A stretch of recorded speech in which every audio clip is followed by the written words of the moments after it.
Daniel Foley from Assertive Media. I'm here today to talk to you about the latest Google Panda update that many people across the SEO communities have witnessed throughout the last couple of months. The introduction of Google Panda was first done in February 2011, and the whole principle behind the first instances of Google Panda, previously known as the Farmer updates, was to considerably enhance the quality of search results and to clamp down on websites that were duplicating content, buying too many links, or participating in potentially grey hat or black hat SEO schemes. The first batch of Google Panda updates were mainly to do with synonym updates. There were some adjustments to how Google perceived the quality of links. There's been adjustments to the evaluation of content, domain authority, link authority, but the main updates that we've noticed some considerable changes to the search results stem from Google Panda 3.3, 3.4. They are the two updates that have caused the biggest shift in positions for hundreds of thousands of websites across the internet. It's affected all sorts of industries, everything from travel, holidays, food, general products, electronics. So there's a wide range of websites that have been affected by Google Panda 3.3 and 3.4. The first thing to note is Google Panda 3.3, which rolled out mid to late March, and a lot of positions for lots of pretty core keywords had shifted dramatically. After reading into one of Danny Sullivan's blog posts, we saw that Google had made some major changes to the link evaluation methods, content quality and web spam. One of the key things that Danny Sullivan highlighted was that Google had really clamped down on links, blog networks and web spam. As a consequence, there were genuine websites that actually hadn't participated in any grey hat or black hat SEO that were affected very badly. One of the examples that he gave was the genuine site Viagra.com was actually removed from Google search results completely, even though it was a genuine search term, and it vanished from position 1 for Viagra and was replaced with a website that had lots of paid links, poor quality content, which was sort of contradictory to the Google Panda 3.3 update. The main factors that I'd like to talk to you today in relation to Google Panda 3.4 are relevant to two of the main factors that we believe have caused the major shift in search engine rankings. The first thing that we'd like to talk about is the link evaluation algorithm that Google has employed for the last 5 years. The conventional algorithm for link evaluation has always been done on things like the authority of the website where the link has been placed. So website A linking to website B. The link quality is based upon the relevancy of the site that's linking from and the authority of the site that's actually linking. Other factors include the use of anchor text, and the third is whether or not the link is organic or whether it's been influenced either as a paid ad or as a paid link through a link broker. For Google Panda 3.4, Google announced the switching off of the traditional link evaluation algorithm. So basically what this means is that the traditional methods to evaluate link quality has now changed. We are still seeing a lot of results in Google that have taken prominence for lots of different keywords, and their link profiles still appear to be highly sort of spammy, paid links, blog links, all of the things that Google said that, you know, in this update they were looking to clean up. But we feel that for future Google Panda updates, the new link evaluation algorithm will be rolled out, so we think that a lot of the position instabilities that have happened recently will either be reversed or the search results will shift again quite dramatically within the next couple of weeks. The main points, aside from link evaluation, is the changes to localized search as well, which we've seen with codename Venice.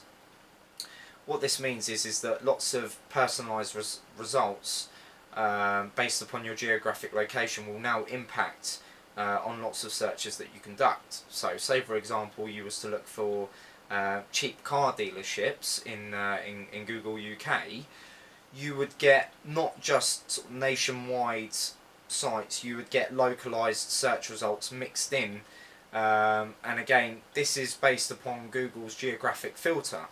Now the interesting thing that we've noticed is that although Google Venice has actually been launched, we've seen that the Google Panda update has actually seen the switching off of geographical results. So what this means is if you conduct a search, I'll give you a good example. If you do a search for the Balcony Bar, which is a restaurant located in Luton, if you do a search for that and search through the search results, you'll see that there's in fact some results from America, and there's even some Australian search results, .com.au, and this is being mixed in even though Google launched codename Venice.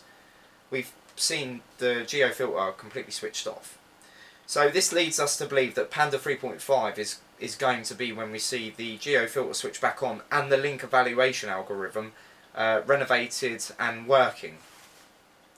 So some of the points that we're highlighting for Google Panda 3.4 is, first of all, the old link algorithm method has been switched off, switched on again, and the dial for the evaluation is being moved around, which is why within the space of 3 weeks we've seen 2 major position updates for websites across the web.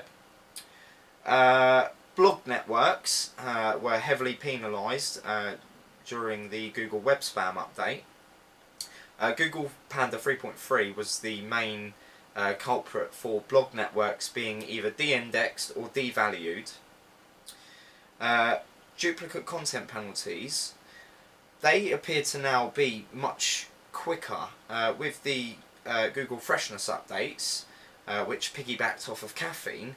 We see that now websites that duplicate or respin or replicate content from other sources will now be penalised far quicker than they did previously. We've seen duplicate content examples penalised within a week of them going live. Webmaster tools. Now, a lot of webmasters across the internet received unnatural link warnings after the Google Panda 3.3 update. These warnings we feel were actually relative to scaremongering because of 2 reasons. The first one is Google made no specific remarks on which links it did or did not like. They have the power and the ability to do that, but they haven't. We've also done and conducted some tests with some new domains that actually received the unnatural link warning even though there had been no activity.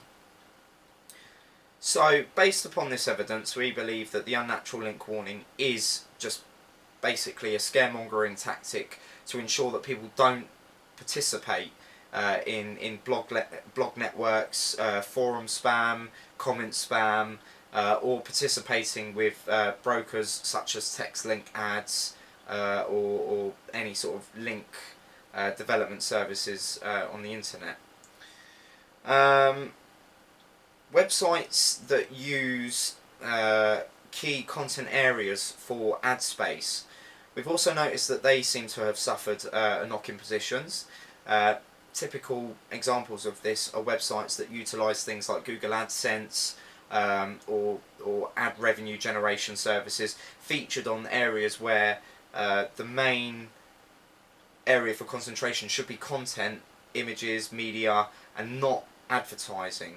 So we've seen that this has also had an impact on some of the websites that participate in these schemes. Heavy forum posting and blog comments. We've seen a number of websites penalised for building up lots of forum spam, blog comment spam, and just basically not contributing any actual value, but just using the comment system to post anchor text links back to their website in aim to try and sort of grow their link influence, domain authority, and so forth. So we've seen that obviously Google, during the web spam update, has heavily clamped down on people that have been participating in these methods. So we recommend for moving forward that you steer clear of sort of heavy forum posting, blog comments. If you're going to do any of that, don't use any sort of anchor text to try and promote your brand or to try and promote keywords that you're targeting, because it will only have a negative effect. If not today, then in the future Google Panda updates. Unnatural anchor text profiles. There's been lots of skepticism in the SEO industry about how this actually impacts on websites. We've got evidence to demonstrate a company that built a large volume of links using exact match anchor text in large volumes, and we've seen that during the last 2 updates they've completely lost their footing, and there's been no recovery or movement forward as a result of that, and we can demonstrate this later on in the video.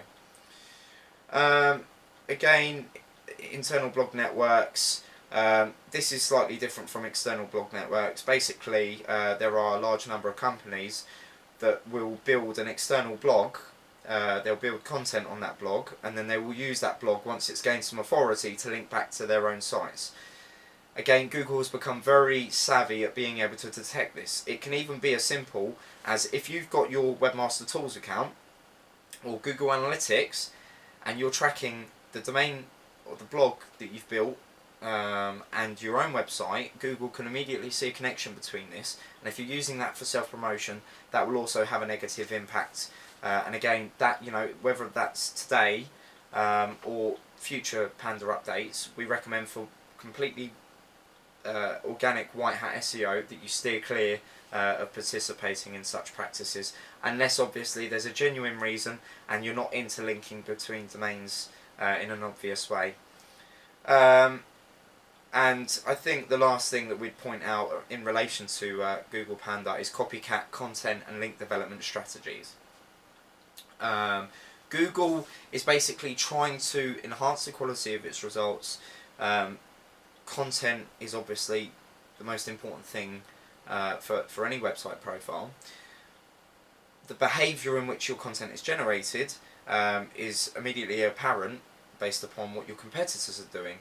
If you're going to mimic it, make sure that you find something unique to either blog about or post about or generate content about, and ensure that with that content you utilise some of the new upcoming technologies such as the Google author tag and social media sharing. So if you're producing good quality content, try to get them out through Facebook, Twitter, LinkedIn, Reddit, YouTube.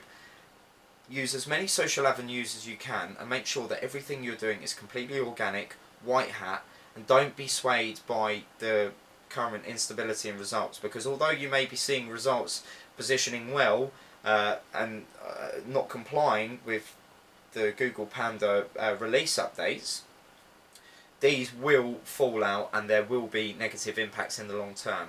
So our suggestions based upon the evidence that we've got is to remain completely white hat and to focus on content, social media, and making sure that your website has got the lowest possible bounce rate, is completely accommodating for the end user, isn't over optimized, because there have also been updates released, as Matt Cutts has commented, on over optimization penalties.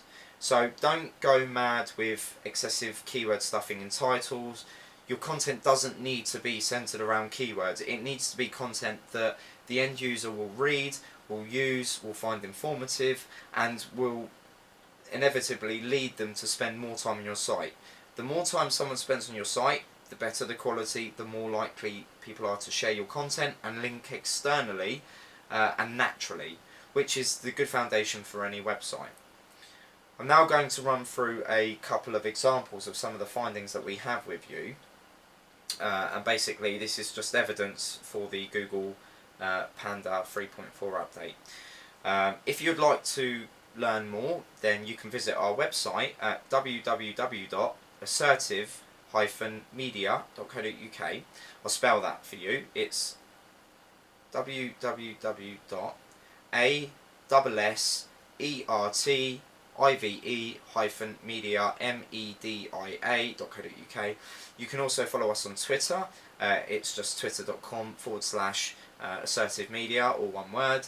And you can also follow us from Twitter onto our YouTube and Facebook accounts. So thank you very much for watching this video. I'm now going to demonstrate some of our findings just so you can interpret the Google 3.4 Panda update.